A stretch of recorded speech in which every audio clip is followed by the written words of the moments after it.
이제 우리 하나님 말씀 창세기 21장입니다. 오늘도 다 자리에서 일어나셔서 창세기 21장 1절부터 7절까지 말씀입니다. 우리 한 절씩 돌아가면서 같이 읽도록 하겠습니다. 1절입니다. 여호와께서 말씀하신 대로 사라를 돌보셨고 여호와께서 말씀하신 대로 사라에게 행하셨으므로 사라가 임신하고 하나님이 말씀하신 시기가 되어 노년에 아브라함에게 아들을 낳으니 아브라함이 그에게 태어난 아들 곧 사라가 자기에게 낳은 아들을 이름하여 이삭이라 하였고 그 아들 이삭이 난 지 8일 만에 그가 하나님이 명령하신 대로 할례를 행하였더라. 아브라함이 그의 아들 이삭이 그에게 태어날 때에 100세라. 사라가 이르되 하나님이 나를 웃게 하시니 듣는 자가 다 나와 함께 웃으리로다. 같이 읽습니다. 또 이르되 사라가 자식들을 젖먹이겠다고 누가 아브라함에게 말하였으리요마는 아브라함의 노경에 내가 아들을 낳았도다 하니라. 아멘. 내 자리에 앉아주시기 바랍니다.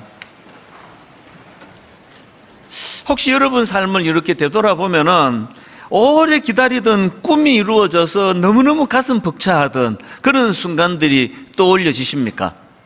그 감격이 너무 커서 이제 내가 기도 응답 받았다, 이제 내 꿈이 이루어졌다, 이제 난 이제 죽어도 여한이 없다, 막 그렇게 가슴이 벅찬 그런 순간들이 살아가다가 보면 있는데요, 이제 오늘 본문에 나오는 아브라함과 이삭 부부가 바로 그런 날입니다.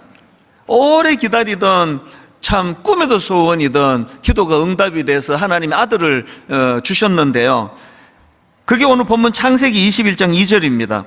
사라가 임신하고 하나님이 말씀하신 시기가 되어 노년의 아브라함에게 아들을 낳았으니, 이게 무려 25년의 세월을 기다리던 그 응답이 이루어졌으니까요. 그리고 인간적인 차원으로는 절대 이게 이루어질 수 없는 그런 일이 일어났으니까 막 얼마나 기뻤겠습니까? 그래서 그 아들 이름 짓는 것부터 기쁨이 드러납니다. 3절에 보니까 아브라함이 그에게 태어난 아들 곧 사라가 자기에게 낳은 아들을 이름하여 이삭이라 하였고, 이삭은 웃음이라는 뜻입니다. 막 이름도 막 주체할 수 없는 기쁨이 막 그대로 지금 담겨져 있는 거거든요. 그리고 6절에도 보면은 사라가 이르되 하나님이 나를 웃게 하시니 듣는 자가 다 나와 함께 웃으리로다. 막 자기뿐 아니라 모든 세상 사람들이 다 이걸 기뻐할 것이다. 우리도 이제 그런 너무 막 어떤 소원이 이루어질 때 막 온 세상이 다 웃는 것 같고, 지금 이 사라가 지금 그런 상황입니다.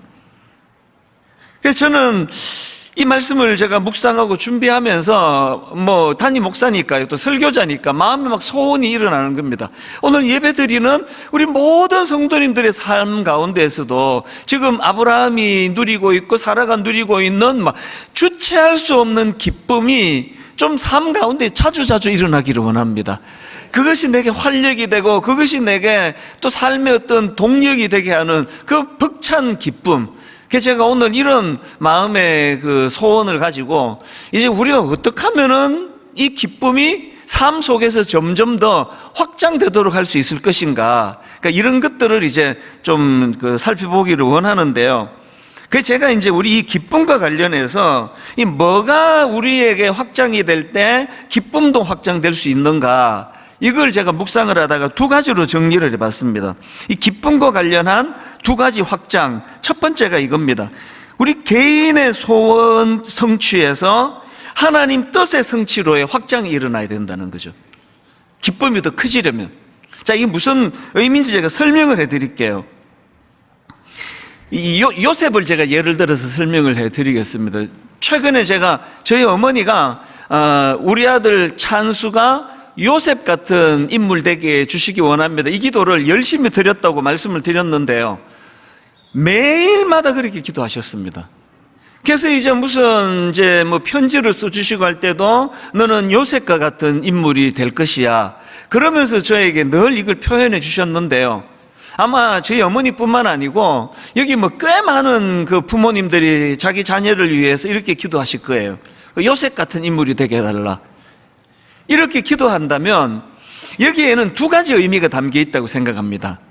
첫 번째는 그 어머니가 그렇게 기도할 때는 이제 그 요셉이 갖고 있는 어떤 개인적인 차원에서의 형통이요. 하나님, 저 요셉이 막 감옥도 가고 막 인신매매도 당하고 여러 역경이 있었지만 그 요셉이 그것들을 다 이겨내고 결국은 그 총리 대신이라는 입지전적인 인물로 그렇게 성장하고 성공했던 것처럼 우리 아들도 이런 시련을 잘 이겨내고 그런 인물이 되기를 원합니다. 뭐 그런 뜻으로 이제 그렇게 기도할 수가 있을 거고요. 그런가 하면 또 어떤 분은 우리 아들이 요셉 같은 인물 되기 원합니다 할 때는 좀 더 큰 그림으로 기도하는 분이 있으실 겁니다. 요셉이 그저 뭐 개인이 뭐 잘 풀리고 잘 살았다는 그런 차원이라기보다 이 하나님의 큰 역사의 줄거리 속에 그 하나님께 크게 쓰임받은 것처럼 우리 아들도 이렇게 쓰임받기 원합니다. 그런 뜻으로 그렇게 우리 아들이 요셉같이 되기 원합니다 기도하는 분이 있으실 텐데요. 사실은 요셉 자신이 이해하고 있는 그 자기 인생은 후자예요.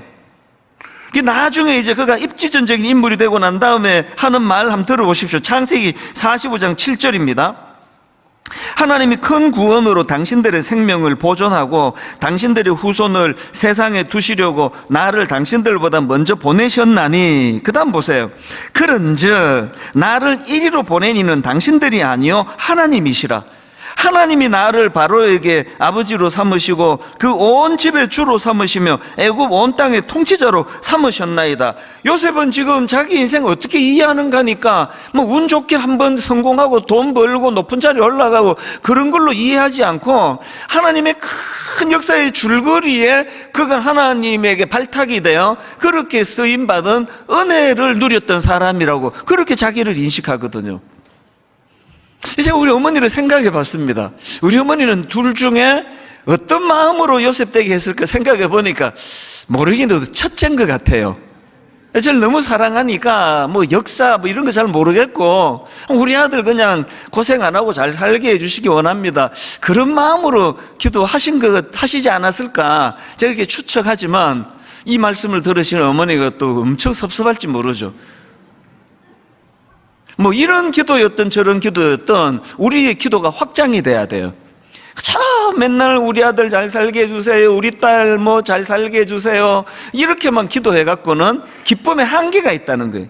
이 기쁨이 확장이 되는데 내 개인이 잘 풀리고 잘 살고 높은 자리에 올라가고 이런 것보다도 큰 줄거리로 하나님의 역사와 하나님의 인도하심과 하나님이 주도하시는 그 일에 하나님은 우리를 동참하기를 원하시니까 거기에 잘 쓰임받는 그 길이 행복한 길이다.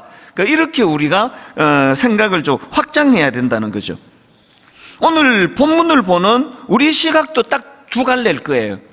오늘 본문에 결국은 기도 응답을 받고 결국은 하나님의 뜻이 성취돼 가지고 기뻐하는 이 아브라함과 사라를 보면서 이런 기도를 하는 분이 계실 겁니다. 묵상을 이렇게 하는 분이 계실 겁니다. 하나님, 저도 저거 이루어 주세요.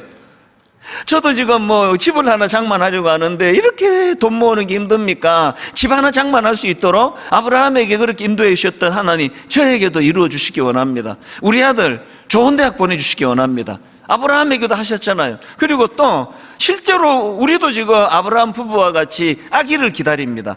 하나님, 우리 집에도 생명을 허락하여 주십시오.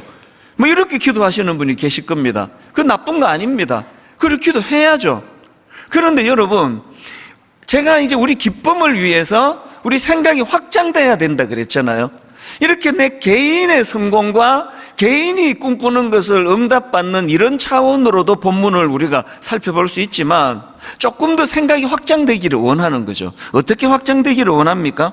하나님께서는 아브라함을 부르실 때 그냥 너 내 잘 먹고 잘 살게 해줄게, 나 따라오는 게 네한테 유익할 거다 이렇게 부르지 않으시고요, 하나님의 뜻이 있으셨습니다. 맨 먼저 아브라함을 부르실 때 하나님의 말씀이 창세기 12장 2절에 나옵니다. 이렇게 말씀하세요. 내가 너로 큰 민족을 이루고 너에게 복을 주어 내 이름을 창대하게 하리니 너는 복이 될지라. 그리고 3절에 가서 너는 복의 통로다. 그러니까 네가 복을 빌어주는 그 모든 사람들이 너로 말미암아 복을 받게 될 것이다. 하나님은 아브라함을 큰 그림으로 지금 그를 부르시거든요. 창세기 17장 5절도 마찬가지입니다. 여기서는 하나님이 이름을 바꾸게 해주세요. 계명을 합니다. 아브라함을. 이제 후로는 너의 이름을 아브라함이라 하지 아니하고 아브라함이라 하리니 이는 내가 너를 여러 민족의 아버지가 되게 함이니라. 하나님이 계명시켜 주신 아브라함이라는 이름은 열국의 조상이라는 뜻이에요. 그 이름을 바꾸어 주시는 하나님의 깊은 뜻이 어디든지 아시겠죠? 내가 얘를 부를 때 내 얘 잘 먹고 잘 살게 해줄 자신이 있어, 이렇게 부르신 게 아니라 큰 역사의 줄거리에 동력자로 부르셨다는 거죠. 그러니까 여러분, 이런 본문을 우리가 묵상할 때 그죠, 우리도 아브라함처럼 복받게 해주세요, 우리도 아브라함처럼 아들 주세요, 우리도 아브라함처럼 소원 이루어지게 해주세요, 이렇게만 구하는 그 자리에서 우리의 생각과 하나님께 구하는 것이 더 확장이 돼야 돼. 이게 우리에게 기쁨을 가져다 준다는 겁니다. 종교학에서 보통 종교를 고등 종교와 하등 종교로 그렇게 나누어 설명하지 않습니까? 이 하등 종교일수록 그 신자들의 관심이 자기 자신에게 집중되는 특징이 있다는 거죠. 이 무속신앙이란 그런 거 아닙니까? 무속신앙이 갖고 있는 강력한 특징은 신이 누군지 별로 관심 없습니다. 자기가 믿는 신을 설득해가지고 그 신으로부터 얻어내는 게 이게 무속신앙 아닙니까? 그래서 TV에 가끔씩 나와서 제가 유심히 보는데요, 깜짝 놀랍니다. 이 굿 값이 천차만별이더라고요. 최근에 제가 무슨 프로를 보니까 굿 하는데 2천만 원을 줬다는 그런 얘기도 제가 들었습니다. 왜? 신을 설득하기 위해서 정성을 들여야 된다. 또 무당들이 또 그렇게 얘기하더라고요. 온 정성을 다 기울여서 자기 신을 설득하고, 그래서 2천만 원을 들여서 자기가 원하는 것을 얻어내는 게 이게 이 하등 종교의 특징입니다.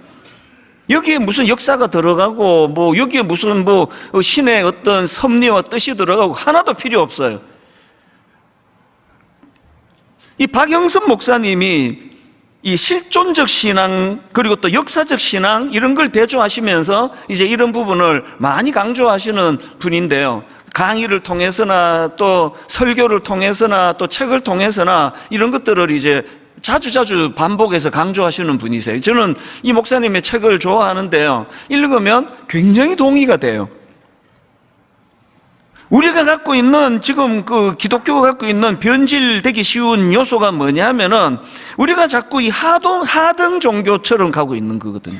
무조건 그냥 막 하나님을 설득해가지고 뭘 얻어내는 이거, 막 철학기도 이런 거 금식기도 이 전부가 다 이제 하나님을 설득하는 그런 도구로 오해하는 분들이 많으시다는 거죠. 알라딘의 마술 램프 아시잖아요. 그냥 쓱쓱쓱 문지르면 펑 하고 그 진이라는 그 거인이 나와가지고 이제 그 소원을 들어준 이런 패턴인데, 그래서 이제 이 하등 종교에서 말하는 신, 그들이 믿는 신의 강력한 특징이 뭐냐니까요, 그 하등 종교에서의 신은 자기 계획이 없다는 특징이 있다는 겁니다. 계획이 있으면 안 되죠. 2천만 원이나 주고 구슬했는데 나중에 그 신이 응답 안 하는 게 내 뜻이다, 그거 어떻게 되겠냐고요. 그러니까 알라딘의 그 램프의 지니는 자기 뜻이 없어요. 그럼 문지르면 나와야 되고요, 소원을 말하면 들어줘야 돼요. 그래서 하등 종교일수록 자기가 믿는 신이 뜻과 계획이 있는 게 아니라 그것을 믿는 신도들이 뜻과 계획이 있다는 거 아닙니까? 2천만 원을 들여가지고 더 정성을 들이고 막 엄청난 대가를 거기다 치렀기 때문에, 그래서 이제 응답이 없으면 그 무당을 이제 고소하고 그렇게 하는 게 뭡니까? 무조건 들어줘야 되는 건데, 오늘 우리 기독교가 좀 너무 지금 우리의 이 생각의 폭이 좁아지다 보니까 점점 이 무속신앙처럼 하등 종교처럼 그렇게 가는 건 아닌가. 여러분, 오늘 이 아브라함을 통해서 마음 깊이 각인시켜야 될 게 있는데요, 우리 하나님은 그런 하등 종교의 그런 그 저질스러운 잡신이 아니에요. 우리 하나님은 뜻이 있으세요. 이게 결정적인 차이입니다. 막 2천만 원 내고 막 군만 하면은 막 이게 뭐 좋은 거든 나쁜 거든 막 심지어는 뭐 누구 좀 죽여주세요, 누구 병들게 해주세요. 그래도 막 한 2천만 원, 3천만 원 내고 하면은 그 신이 설득될 수밖에 없는 게 하등 종교의 구조라면, 우리 하나님은 뜻이 있는 분이에요. 그래서 기도를 자꾸 하나님 설득하는 것으로 자꾸 생각하시면은 그게 좀 곤란합니다. 어떤 면에서는 우리의 이 갈급함을 하나님께 아뢰는 거는 그건 좋은 거지만요, 그 자꾸 하나님을 막 설득해가지고 내가 원하는 걸 얻어내는 도구로 그 기도로 그렇게 생각하시면 당분간은 기도하지 마세요. 안 하는 게 훨씬 유익합니다. 기도라는 것은요, 뭘 전제로 합니까? 하나님의 뜻과 계획이 있다는 거죠. 그 하나님과 뜻과 계획에 기도를 통해서 우리가 그 하나님의 뜻과 계획을 잘 분별하고, 그리고 하나님은 역사를 주관하세요. 그리고 우리를 거기에 동참하기를 원하시는데 그 큰 그림을 그려나가려고 하는 게 그게 기도여야 한다는 거죠. 물론 우리의 연약함을 아시기 때문에 참 철없이 구하는 그런 기도도 나무라진 않으세요. 그러나 이게 좀 철이 들어가면은 기도도 점점 그 확장이 돼야 되는 거 아니겠습니까? 하나님은 뚜렷한 계획을 갖고 계신 신이세요. 아브라함을 부르실 때도 니 뭐 좋은 대로 해라, 뭐 어차피 내가 뭐 계획 없다, 그런 분이 아니시고요.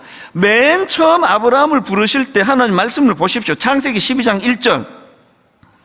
여호와께서 아브라함에게 이르시되 너는 너의 고향과 친척과 아버지의 집을 떠나 내가 뭐라 말씀하십니까? 너에게 보여줄 땅으로 가라. 계획이 있으세요. 뭐 아무데나 가라. 아닙니다. 하나님은 그런 하등 종교의 그런 저질 신이 아니십니다. 하나님은 뜻을 갖고 계세요. 하나님은 역사를 주관하세요. 큰 줄거리를 가지고 계세요. 그래서 저는요, 이런 차원에서 빌립보서 2장 13절을 굉장히 중요하게 생각합니다. 너희 안에서 행하시는 이는 하나님이시니, 그 다음 보세요. 뭘 위합니까? 자기의 기쁘신 뜻을 위하여. 하나님은 원하는 뜻이 있으세요. 자기의 기쁘신 뜻을 위하여 너희에게 소원을 두고 행하게 하시나니, 하나님은 하나님의 뜻이 있으세요. 그분의 계획이 있으세요. 그리고 믿는 우리가 그분의 뜻과 계획을 이해하고 그 뜻을 이루어가는 일에 우리가 쓰임받기를 원하세요. 기도를 반대로만 하고 있는 거 아닙니까? 이걸 너무나 잘했던 인물이 구약의 한나입니다. 한나도 아브라함 부부처럼 자식이 없어서 오래 참 그 서름을 이겨가면서 또 그 분인나라는 여종이 막 조롱하고 그래서 막 수모를 겪으면서 그렇게 하나님께 그 아들을 구했는데요, 중요한 한 가지 포인트를 한나에게서 우리가 배워야 됩니다. 한나가 그 아들을 얻는 과정에서 하나님께 드린 기도를 한번 보십시오. 사무엘상 1장 15절입니다. 한나가 대답하여 이르되 내 주여 그렇지 아니하니이다. 나는 마음이 슬픈 여자라. 포도주나 독주를 마신 것이 아니요. 그 다음 보세요. 여호와 앞에 내 심정을 통한 것뿐이오니. 지금 이거 한번 보세요. 한나가 생각하는 기도는 하나님께 자기 심정을 통하는 거예요.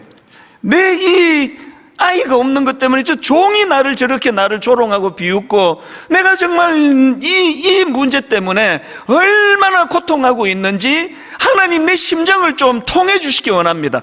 이 아픔을 하나님 좀 알아주시기 원합니다. 이 기도의 전제가 뭡니까?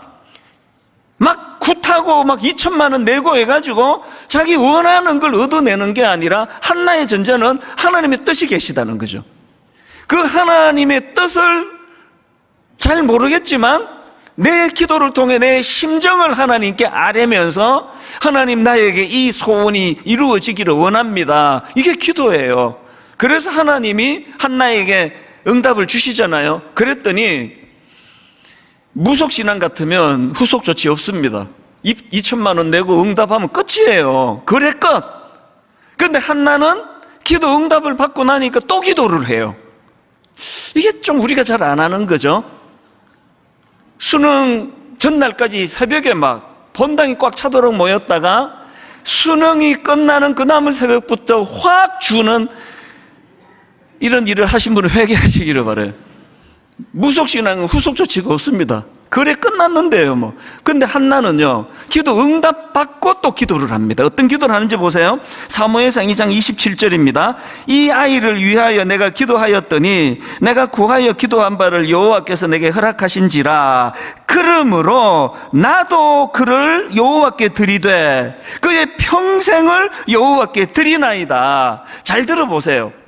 한나는 아기가 없는 자기의 상황을 하나님께 아뢰일 때 아기를 구하기를 원했는데 하나님께 이 비통한 그 여종까지 자기를 조롱하는 이 비통한 자기의 심정을 하나님께 통하는 게 기도였어요. 그랬더니 하나님이 응답해 주셨어요. 그랬더니 이번에는 그 아들을 하나님께 드리겠다는 거죠. 왜 드립니까? 여러분 이 사무엘상이 기록된 이 시대 배경을 좀 아십니까? 상상하기 어려운 타락이 자행되던 시대거든요. 말로 다 할 수 없는, 도대체 하나님 자녀라고는, 도대체 눈 씻고 자녀답게 사는 사람은 찾아보기 어려운 타락의 시대를 살아가고 있는 그 시대에 한나가 하나님이 자기의 그 심정을 통해 주셨던 것처럼 한나도 그 시대를 향한 하나님의 비통한 마음을 통하고 있는 거예요. 우리 하나님이 이 시대를 놓고, 악한 시대를 놓고 거룩하고 순결한 지도자 찾아볼 수 없는 이 시대를 보시는 하나님의 탄식을 지금 통하고 있는 거예요. 그래서 얻는 것으로 끝나지 않고 하나님이 이 아들을 하나님께 드리겠습니다. 그렇게 배출된 인물이 위대한 아들 사무엘 아닙니까? 우리 자꾸 하등 종교로, 그래서 뭐 신이 누군지 뭐 관심 없고, 여러분 성경 죽으라고 안 읽잖아요. 뭐 시간 없고 그냥 막 기도해가지고 뭐 얻어내고 뭐 2천만 원? 교회는 또 돈도 안 내잖아요. 뭐 금요 기도에 한 번 참석하는데 뭐 2천만 원씩 내야 된다 그러면 누가 오겠냐고요. 계속 우리가 이렇게 우리 하나님을 자꾸 초라하고 참 하등 종교의 신으로 몰고 가시면 안 됩니다. 다시 말씀드려요. 하나님은 뜻이 있으세요. 하나님은 그분의 뜻과 계획이 있으세요. 역사를 주관하세요. 그 하나님이 오늘도 우리를 동참하기를 원하세요. 그 하나님의 일에. 이런 차원으로 우리를 한번 돌아보셔야 됩니다. 그래서 여러분, 꿈 넘어 꿈, 이런 이야기 제가 얼마나 자주 합니까? 아들 주세요. 그래서 아들을 얻어내는 게 꿈이 이루어졌다 그래요. 그래서 한나가 이제 이 아들을 하나님이 심정이 통하여서 이 악한 시대에 하나님을 위하여 이 아들을 내가 드리겠습니다. 이 꿈 넘어 꿈이에요. 왜 그렇게 응답받기를 원하세요? 여러분 꿈 넘어 꿈이 있습니까? 여기 지금 임용고사 준비하고 계시는 우리 젊은 청년들이요, 왜 그렇게 초등학교 교사가 되기 원하세요? 중학교 교사 돼갖고 뭐 하시려고요? 연금도 나오고 뭐 월급도 잘 나오고 철밥통이니까요. 그런 분은 교사 안 하시면 좋겠습니다. 교사를 해야만 되는 꿈이 있는 분에게 꿈 넘어 꿈이 필요하죠.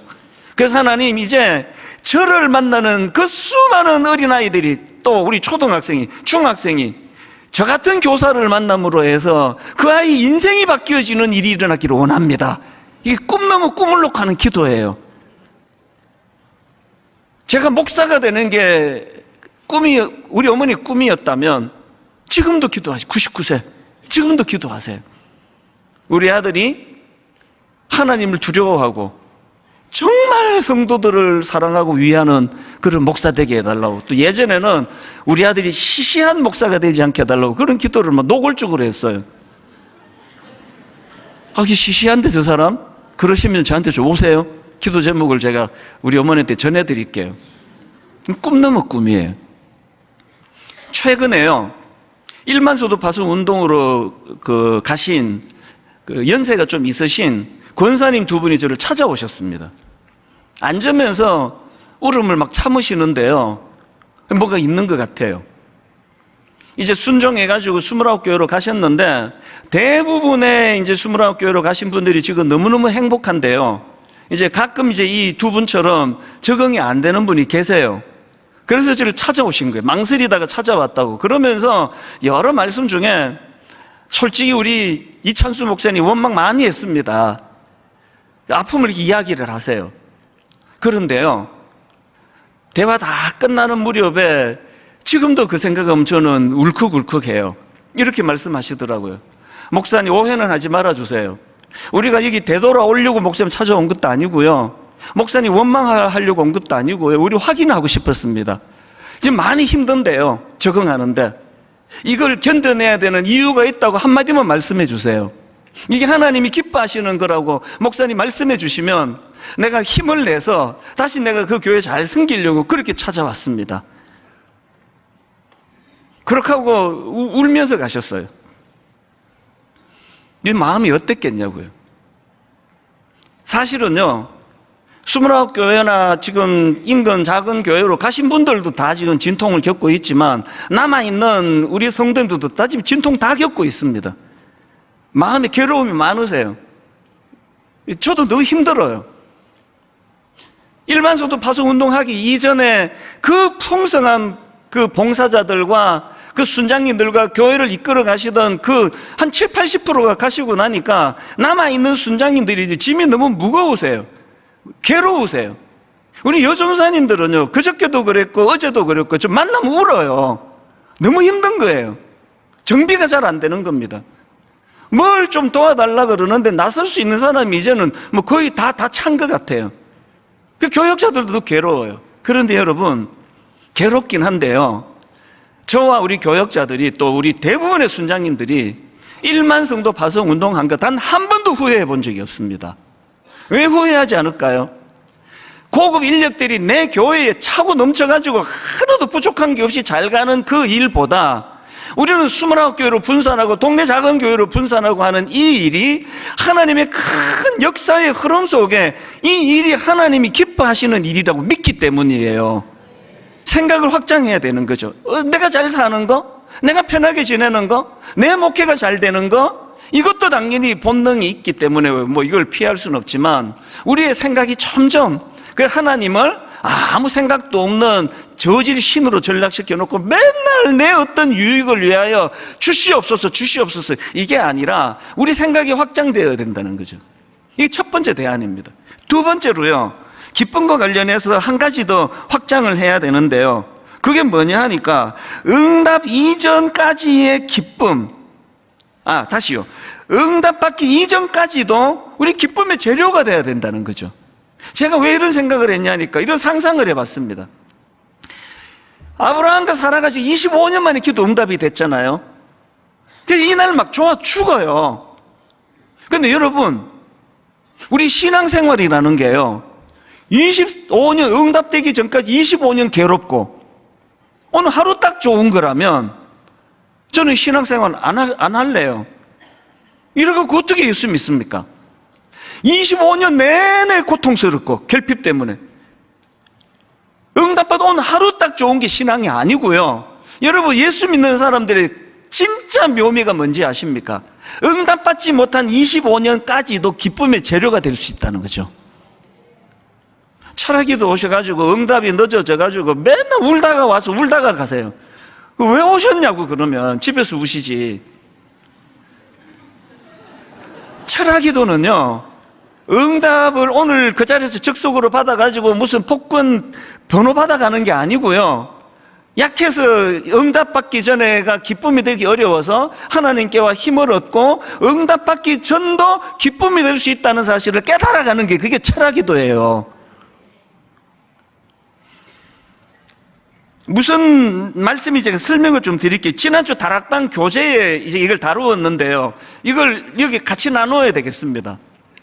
여러분, 그 예레미야 29장 10절에 보면은 이 포로로 끌려간 이스라엘 백성들에게 절망적인 선언이 일어납니다. 자, 예레미야 29장 10절입니다. 여호와께서 이와 같이 말씀하시니라, 바벨론에서 70년이 차면 내가 너희를 돌보고 나의 선한 말을 너희에게 성취하여 너희를 이곳으로 돌아오게 하리라. 이게 무슨 뜻입니까? 지금 막 이 사람들이 꿈에도 소원은 이제 포로 생활 끝내고 자기 집으로 돌아가는 건데, 그래서 막 거짓 선지자들의 만에 현혹이 돼가지고 이제 곧 간다, 거기에 이제 혹해 있는데 하나님께서 거기에 쐐기를 박으세요. 70년간의 포로 생활을 너희들이 치러야 된다는 겁니다. 이게 철학 용어로 전에 한계 상황이라고 말씀드렸잖아요. 한계 상황. 인간의 힘으로 아무리 노력해도 절대로 넘을 수 없는 벽이 있다는 거. 이 한계 상황, 죽음, 암 같은 이런 질병, 한계 상황이에요. 이스라엘 백성들에게 이 70년간 너희들 못 간다. 하나님은 그렇게 결정하셨습니다. 이 한계 상황이에요. 이 얼마나 절망이냐고요. 그런데 여러분, 이런 상황에서 하나님은 난 니들이 미래를 꿈꾸고 희망을 꿈꾸는 인생이 되기를 원한다고 그 말씀을 주시는데요. 어떤 식으로 풀어가는지 한번 보십시오. 하나님이 이 고통스러운 상황에서 어떤 말씀을 주시는가 하니까 예레미야 29장 4절입니다. 보십시오. 만군의 여호와 이스라엘의 하나님께서 예루살렘에서 바벨론으로 사로잡혀 가게 한 모든 포로에게 이와 같이 말씀하시니라. 5절, 너희는 집을 짓고 거기에 살며 텃밭을 만들고 그 열매를 먹어라. 아내를 맞이하여 자녀를 낳으며 너희 아들이 아내를 맞이하며 너희 딸이 남편을 맞아 그들로 자녀를 낳게 하여 너희가 거기에서 번성하고 줄어들지 아니하게 하라. 무슨 뜻인지 알겠죠? 자꾸 고향 생각 좀 그만하고 자꾸 그 집에 가겠다 이 소리 이제 그만하고 여기서 너희들이 둥지를 터라. 여기서 너희들이 터전을 마련해라. 그런 말씀을 주시는데요. 바로 그 다음 7절이 그 일들에 대한 의미 부여입니다. 7절을 보십시오. 세 번요. 또 너희는 내가 사로잡혀가게 한 그 성읍이 평안을 누리도록 노력하고 그 성읍이 번영하도록 나 주에게 기도하여라. 그 성읍이 평안해야 너희도 평안할 것이기 때문이다. 하나님은 지금요, 그들이 70년간 포로 생활하는 것에 의미를 부여하는 거예요. 니들이 거기 있음으로 말미암아 그들이 변화가 일어나고 니들이 그곳에서 선한 영향력을 행사할 때에 거기에 가치가 있다고 말씀하시는 거거든요. 의미 부여. 이 의미 부여가 중요한 게, 저는 이민생활 7년 동안에 초기 한 1, 2년은 거의 죽음 직전이었습니다. 용기가 있었으면 죽었을지도 몰라요. 내 이민생활 초기는 절망 그 자체예요. 눈 씻고 봐도 희망이라고는 단 1%도 없었습니다. 그랬는데요, 하나님께서 저에게 찾아오시고 은혜를 받고 내 인생이 변했습니다. 그 끔찍하고 지루한 이민생활에 의미 부여를 주셨어요. 아메리칸 드림이라 그러는데, 이거 돈 버는다. 나 돈 벌기로 해. 돈을 엄청 벌어가지고 40살이 되면은 한국에 가서 과원 하나 차리고 양로원 하나 차리고, 그 20대 초중반에 참 철없는 나이에 하나님이 이 마음을 주셨어요. 그냥 돈을 벌 거라고. 막 영어도 안 되고 막 학비대 줄 사람도 없고 그런데 왜 막 미친 듯이 내가 대학을 졸업해야 되느냐 하니까 이 꿈을 이루는 과정에서 이게 첫 번째 관문이라고 의미를 부여하니까 그 필요도 없는데 대학 졸업장이 막 이를 악물고 졸업해요. 여러분, 저는 대학 졸업이라는 거, 이건 실력으로 하는 게 아니라 이거 의지로 하는 거더라고요. 해야 되니까 그 다음 관문으로 넘어가니까 그렇게 억지로 그 졸업장 떠놓고요, 그 다음에 대학 졸업장과 전혀 상관없는 일을 했습니다. 흑인 동네로 갔어요. 흑인 동네로 가서 자파가게 큰 도매점인데 흑인 한 사람하고 저하고 2인 1조가 돼가지고, 걔는 중학교도 안 나온 애예요. 대졸인 내가 같이 쓰레기통 치우고 변기 청소하고 물건 재고 조사하고 밑바닥부터 했거든요. 왜? 그래야 내가 나중에 나도 이거 차릴 거니까, 난 돈 벌어야 되니까. 그래서 여러분, 그 쓰레기, 대학 나온 사람이 그 흑인 한 명하고 쓰레기통 뒤지고 있는데 이게 하나도 안 창피했습니다. 왜 안 창피할까요? 의미 부여가 되니까. 나는 여기서 돈 벌을 거야, 돈. 그래서 나는 아메리칸 드림을 이루어서 40살에 한국에 가서 고아원 차릴 거야, 양로원 차릴 거야. 이거가요, 너무 크게 의미 부여하는지는 몰라도요, 내 인생에 하나님의 큰 역사의 줄거리에 쓰임 받기 위해서 저는 이렇게 했다 생각해요. 그랬더니 하나님이 방향을 확 바꾸셔가지고 30살에 10년이나 단축해서 목사가 되게 해서 분당 우리 교회를 통해서 제가 꿈꾸던 복지 사역 한 100배, 1000배 하나님이 키워주고 계시다고 저는 믿거든요. 의미 부여해요. 여러분, 여러분의 인생이 응답받아가지고 부자 되는 그 하루 행복하기 위하여 25년을 불행하게 보내는 건 하나님 뜻이 아닙니다. 그래서 응답받은 이후가 오늘 본문의 아브라함과 사라처럼 행복할 수 있다면, 응답받지 못한 25년도 행복할 수 있다는 사실을 기억하시기를 바랍니다.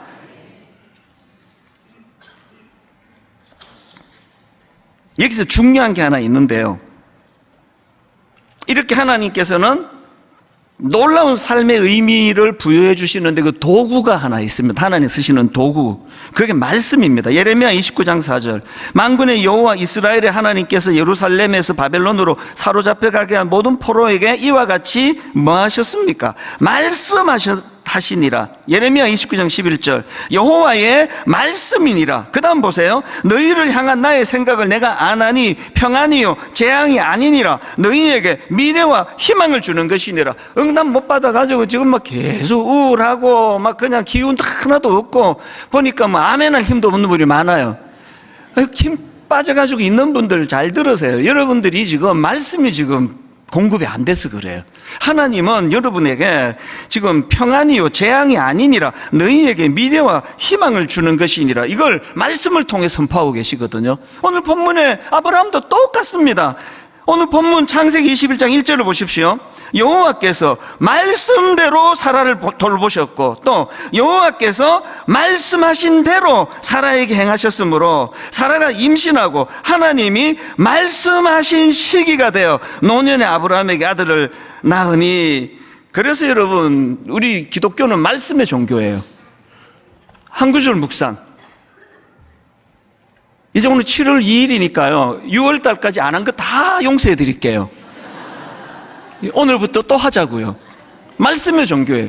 약속의 말씀이 있어야 이게 재앙이 아니고 이게 희망이셨구나. 요셉이 지금 감옥에 처박혀 있는데 지금 성추행범으로 바울이 지금 너무 억울하게 지금 감옥에 처박혀 있는데 바울에게 요셉에게 감옥은 절망이 아니에요. 그 희망이에요. 추억의 장소입니다. 어떻게 가능했냐고요?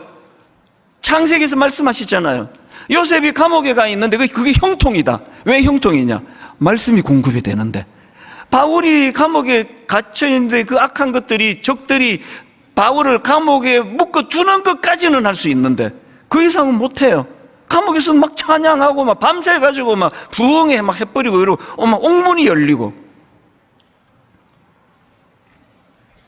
제가 오늘 설교 제목을요 꿈이 이루어지기 이전의 행복 이렇게 잡았는데 주보에다가 한 3번 바꾸고 이게 4번째인가 3번째인가 난 이놈이 제일 마음에 이 제목이 꿈이 이루어지기 이전의 행복.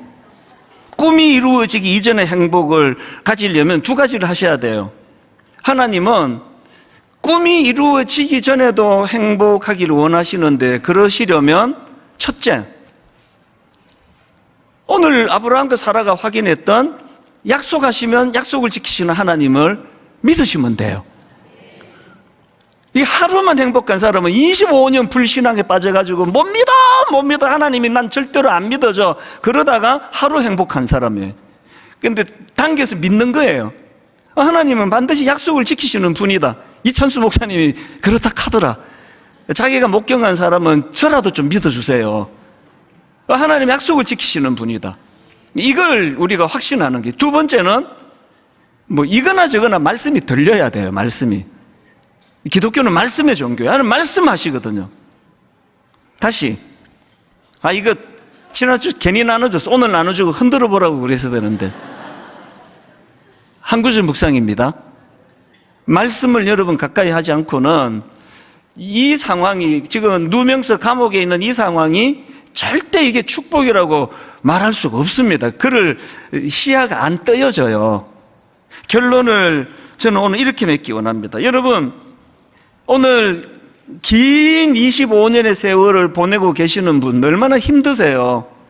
지금 아들을 방황하고 있는 그 아들을 놓고 오래 참 눈물로 기도를 하는데 이 뭐 돌아올 것 같지가 않은 이런 25년을 보내고 있는 분, 그게 남편일 수 있고 그게 또 아내일 수 있고 어떤 참 지루하게 응답되지 않은 어떤 문제로 괴로워하고 계신 어떤 여러분들 너무너무 수고하셨고요. 잘하고 계세요.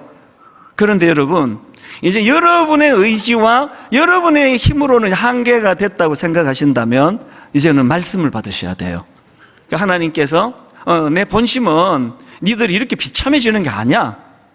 그래서 25년 응답받지 못한 25년 내내 이것도 내게 기쁨이 되고 행복이 되게 하려면 약속을 지키시는 하나님을 신뢰해버리는 거죠. 그 하나님을 믿어버리는 거죠. 그리고 그 하나님이 주시는 말씀에 우리가 귀를 기울이는 겁니다. 오늘 그 설교 후 찬양을 저는 하나님의 부르심이란 이 찬양으로 전했는데, 이 찬양은 우리 지금 그 찬양 인도를 은혜롭게 하고 계시는 이동선 전사님이 그 피아 워십이라는 참 젊은 사람들 다 알아요. 이 은혜로운 찬양팀을 지금 이끌고 있는데요. 이 피아 워십에서 주로 보급하고 공급하고 뭐 그런 찬양입니다. 가사가 이래요. 하나님의 부르심에는 후회하심이 없네. 내가 이 자리에 선 것도 주의 부르심이라. 후렴, 날 부르신 뜻 내 생각보다 크고 날 향한 계획 나의 지혜로 측량 못하나 가장 좋은 길로 가장 완전한 길로 오늘도 날 이끄신 믿네. 이 가사 안에 신학이 다 들어있습니다. 우리 하나님은 그 하등 종교의 저질신이 아니에요. 뭐 뜻도 없고 계획도 없고 막 2천만 원 주고 굿하면은 막 이것도 네 마음대로 해라 저것도 내 마음대로 하시는 분 아니에요. 하나님은 뜻이 있으세요. 하나님은 역사로 일하고 계세요. 거기에 우리를 참여하고 동참하기를 원하십니다. 그게 바로 이 찬양 안에 녹아 있습니다. 우리 같이 한번 이 찬양 가사를 생각하며 불러보기 원합니다. 하나님의 부르심에는 후회하심이 없네. 내가 이 자리에 선 것도 주의 부르심이라. 하나님의 부르심에는 결코 실수가 없네. 나를 부르신 하나님의 신실하심을 믿네. 우리 다시 한번 이렇게 노래합니다. 하나님의 부르심에는 후회하심이 없네. 내가 이 자리에 선 것도 주의 부르심이라. 하나님의 부르심에는 기억하십시오. 결코 실수가 없네. 나를 부르신 하나님의 신실하심을 믿네. 여러분 이렇게 선포하기 원합니다. 날 부르신 뜻 내 생각보다 크고 날 향한 계획 나의 지혜로 측량 못하나 가장 좋은 길로 가장 완전한 길로 오늘도 날 이끄심 믿네. 작은 나를 부르신 뜻을 나는 알 수 없지만 오직 감사와 순종으로 주의 길을 가리라. 때론 내가 연약해져도 여러분 걱정하지 마세요. 주님 날 도우시니 주의 놀라운 그 계획은 믿음으로 선포합니다. 나는 믿으며 살리. 날 부르신 뜻 내 생각보다 크고 날 향한 계획 나의 지혜로 측량 못하나 가장 좋은 길로 가장 완전한 길로 오늘도 날 이끄신 믿네. 더 힘있게 한번 이렇게 선포하기 원합니다. 날 부르신 뜻 내 생각보다 크고 날 향한 계획 나의 지혜로 측량 못하나 가장 좋은 길로 가장 완전한 길로 오늘도 날 이끄신 믿네. 나의 길 오직 그가 아시나니. 오직 그가 나를 단련하신 후에 믿음으로 선포합니다. 내가 정금같이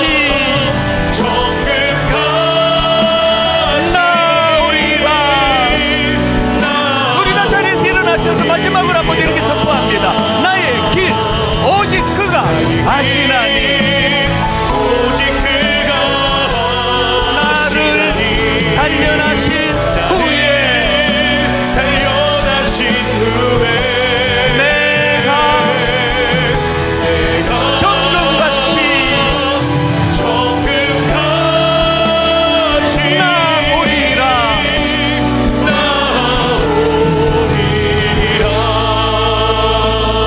다시 말씀드리는데요, 저는 여러분이 응답받은 이 하루 행복하고 25년 불행하고 원하지 않습니다. 응답받지 못한 25년이 이것이 여러분에게 말로 다 할 수 없는 하나님 주시는 확신, 하나님 주시는 기쁨, 감옥에 갇혔어도 이것이 오랜 사도 바울의 추억이 될 수 있었다고 한다면 여러분 25년도 행복하기를 원합니다. 이게 하나님 아버지의 뜻이에요. 오늘 주신 말씀을 마음에 담고, 하나님 자꾸 예수 믿는 것이 자꾸 하등 종교처럼 그저 하나님이란 존재는 관심이 없고, 그저 하나님 아무 뜻도 없고 계획도 없고, 내가 무조건 구하면 무조건 응답해 주셔야 되는 그런 신으로 우리가 하나님을, 그건 너무너무 하나님 앞에 죄송한 일이에요. 회개할 일입니다. 하나님은 뜻을 갖고 계세요. 그 뜻에 우리가 순종해 가면서 아버지 점점 내 생각이 큰 그림 안에 이루어지기를 원합니다. 각자에게 주신 말씀 붙잡고 이 시간 통성으로 한 목소리로 같이 기도하시겠습니다. 살아계신 하나님 아버지, 오늘 우리 함께 모여 주님 앞에 예배합니다. 오늘 하나님 아버지, 우리가 예배하는 것은 하나님은 역사의 주인이시기 때문입니다. 하나님의 역사를 주관하시는 나의 하나님이십니다. 하나님 오늘도 뜻이 있으시고 계획이 있으십니다. 그 하나님의 뜻과 계획을 우리 마음에 담고 하나님 아버지, 우리가 하나님의 이끄심대로 순종하며 나가기를 원합니다. 하나님 아브라함이 기도한 것을 받고 너무나 아브라함이 힘으로 신뢰하며 행복을 누리고 있다고 한다면 하나님 응답받지 못한 25년의 세월을 하나님 안에서 의미가 부여되고 이것이 세상의 자녀가 될 수 있다는 것 깨닫게 주시옵소서. 하나님 우리 하나님 앞에 한번 더 우리의 삶을 되돌아보게 하여 주시옵소서.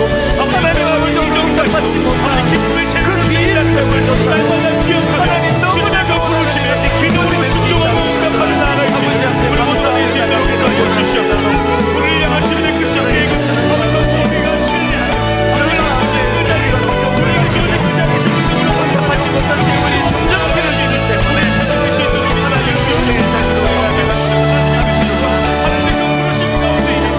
기도의 자리로 나아가기를 원합니다. 하나님의 말씀에 귀를 기울이기 원합니다. 하나님의 말씀에 반응하기를 원합니다.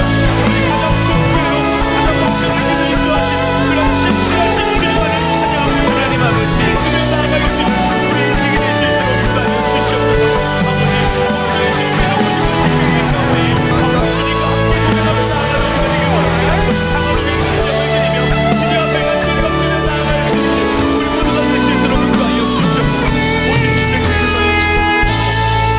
살아계신 하나님 아버지, 우리 하나님은 뜻이 있으시고 우리 하나님은 역사를 따라 일하기를 원하시고 거기에 우리가 동참하기를 원하십니다. 하나님을 그 초라한 하등 종교의 그 초라한 잡신으로 우리가 치부하지 않기를 원합니다. 오늘도 하나님은 역사를 주관하시고 우리를 운행하신 하나님이시기 때문에, 하나님께서는 늘 우리 삶에 의미를 부여해 주시는 하나님이시기 때문에 응답받은 이 하루도 기쁘지만 응답받지 못한 그 긴 세월도 하나님 과정에 거기에 하나님의 뜻이, 또 하나님이 부여해 주시는 의미 부여가 들어가기를 원합니다. 그래서 하나님, 꿈이 이루어지기 이전에도 행복하기를 원합니다. 꿈이 이루어지기 이전에도 이게 다 그 쓰잘데없어 내버려야 되는 시간들이 아니라 그 가슴 아픈 눈물을 짓는 그 시간조차도 우리들 삶에 너무나 소중한 참 주님이 주시는 의미가 부여되는 시간이 되도록 인도하여 주시옵소서. 오랫동안 씨름하며 눈물 흘리며 주님 앞에 응답을 구하는 많은 우리 성도님들이 있습니다.